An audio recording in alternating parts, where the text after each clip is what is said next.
Hey, we're back. So next, part three, design conventions, and we'll go over some of my favorite tips. So first, and this is a very, very common error, almost too many bots make it, and hopefully it's subsiding, but a lot of bots don't have any small talk in them, and they even fail at things like hi or help or menu. So make sure that your bot could definitely handle these basic, these very, very basic requests from your users. So it should, at the very minimum, be able to have some sort of small conversation and then be able to help your users or have a way of guiding them through small talk. And small talk is very important because the way small talk works in conversational design and in bots is almost the same way it works with real people and real conversations. And that is that people will talk about, they'll have small talk, and then that small talk will give us something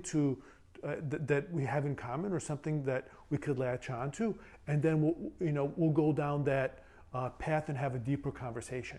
So you go typically, like a pool, you go from shallow to deep.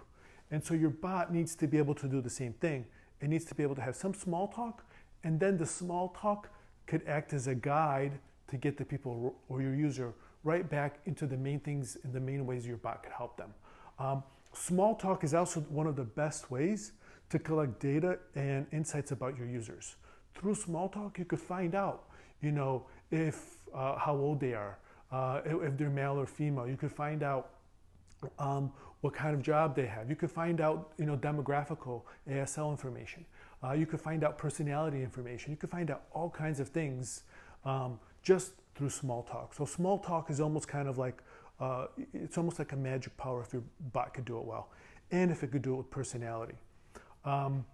Second is variable. I call it variable reward because it's kind of a reward because it keeps conversations interesting. And that is that you want your bot to have personality and tone. And that means that it needs to answer these small talk questions differently. And then also to some degree mirror the user. So a good example of that would be, hi, hello, yo, hey, and so on. So you definitely want your bot to be able to do that. So next is, and this is one of the biggest challenges with bots. We alluded to it earlier, and this is what initially scared a lot of companies away from bots, and that is failure. Okay, bots kind of like two people that don't know each other very well. They have a high failure in terms of conversing well in the first go around, and overall, that's not a bad thing. It's actually a really, really good thing, because if your bot's failing, that means that users are telling your bot what they want, but your bot wasn't able to handle that. But you have all this information about what users want. And you can take that information and you could use it to make your bot better and to give people what they want.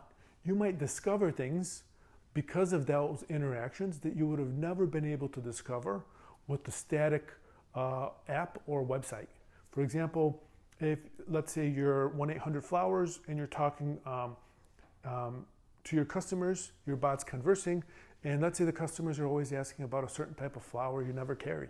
Well, now you know that they want this flower, right? Before you had no idea that they wanted this flower. There was no possible way for you to know just by them visiting your website or and ordering flowers or through any mobile app or something like that. But now since they're telling your bot knows all this data is in there that they want XYZ flower.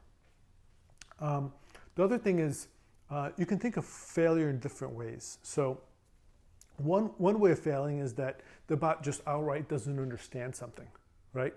And if it doesn't understand something, as a designer, you can create a safety net, and we call that a fallback. So a bot doesn't understand something, it would say something like, oh, I'm sorry, I don't understand that, but I could help you with option A, B, C, or D. I can help you with your order, I can help you with customer service, I can help you with sales, whatever those options are.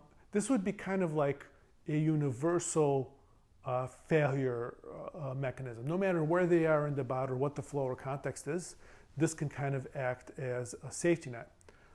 The problem with this sort of wide safety net is that it's not very it's not very effective, and it diminishes trust.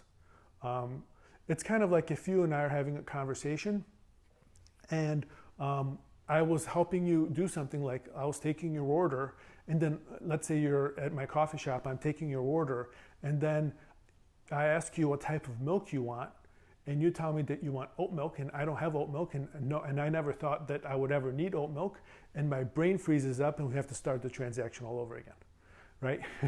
So what we don't want is to have a situation where users requests for something that the bot doesn't have or can't provide, or your business doesn't offer, and then for the person to have to restart the whole process, or be taken back to some sort of main menu where they have to, like, okay, where do I go from here? I have to restart the entire process. And all of us have had this experience, especially with like calling a 1-800 number, where you're on hold and then you're put back to the root menu, and then you just have to wait for longer. It's a very, very frustrating process. So the solution for that is dedicated fallbacks. So each of your contextual flows needs to have its own dedicated fallback. So if you're already further down, you've already 90% ordered your coffee, now you're asking for oat milk, the bot could say, oh, I'm sorry, I don't know what that is, or I can't help you with that. Did you want some other type of milk? Because it's on that milk slot. It's asking for milk. And now it just knows that it doesn't have the answer to that specific thing. The other type of failing is failing to be effective. So if you're looking at your flow, and your flow is going to be like the first piece of the conversation, the second, and so on. And let me get a marker here. So, here's your flow. Here's person says, bot says, person says, bot says. And this might be your onboarding, and this is kind of maybe down here you're getting into the actual product sales process. What you need to know is like what your drop-off rate is. At each step of your flow. And you start from the top and you work your way down. So after that first interaction, we'll call it first, then we'll call it the second interaction. Is it like that 50% of your people are dropping off right here, and then another 25% are dropping off right here? Well, what can you do to improve this block right here? So it goes from 50% to, let's say, 60% or 80%, and now once you get this to a high enough number, now you go to the second piece of your conversation, and you want to get that up to, let's say, from 25 to 35%. Then you go to the third, and so on. And that's how you improve your bot. You start from the top down, and you're looking at where failure and effectiveness happens. And now let's talk about 5 ways where you could immediately improve your bot and make it really good. So first is, remember to be really simple. Like, believe it or not, most people are not going to read those texts that your bot sends them. What they're going to do is they're going to skim them. They're just going to look at it and just get distracted and do something else. So you want to make sure that the words and the sentences are small. You want to have short sentences and like 4-letter words. And then the other thing is that you want those words to be really visual.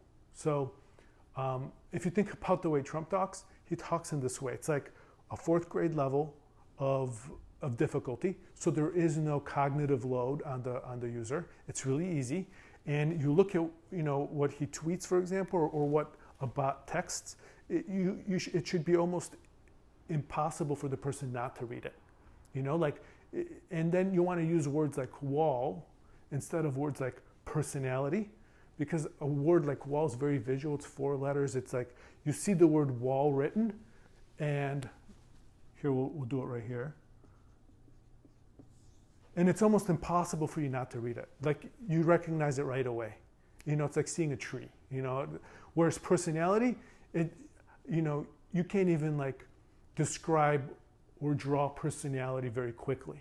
It takes you a little bit more to like think about what the context and what the meaning of the sentence is if it's used in a sentence. Next is that your bot should focus not on features, but on the benefit of the benefit, right?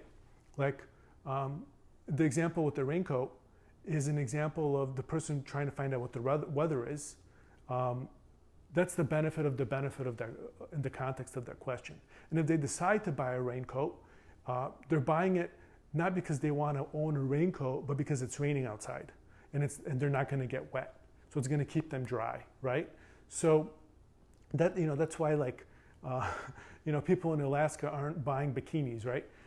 You need, you need to focus on the benefit of the benefit when it comes to your bot. And then last but not least is you have to consider the emotion of your user. So every interaction that a person has with your bot is going to induce some sort of thoughts and feelings within that person. So as you're designing your bot, you need to have empathy and put yourself in that user's shoes and see what those thoughts, corresponding thoughts and feelings are going to be like. And when you do that, then you can better predict what they're most likely to say or do next. So I hope you really enjoyed this video. If you did, check out Chatbots Life. I'll provide links in the description. You can learn all kinds of stuff about design. And then also the Chatbot Conference. We have a conference annually, biannually, and we have speakers from Salesforce, from Google, from Facebook, from all the top companies. And then we also have workshops on conversational design and AI development. So if you're looking to become an AI developer, NLP, NOU, and you really want to hone that, we have a certified program for that, also with the conversational design. It's one of the best ways to level up and really put yourself in a position where you can jump into this new exciting space of conversational design and bot building. So hope you enjoyed this and see you on the next one.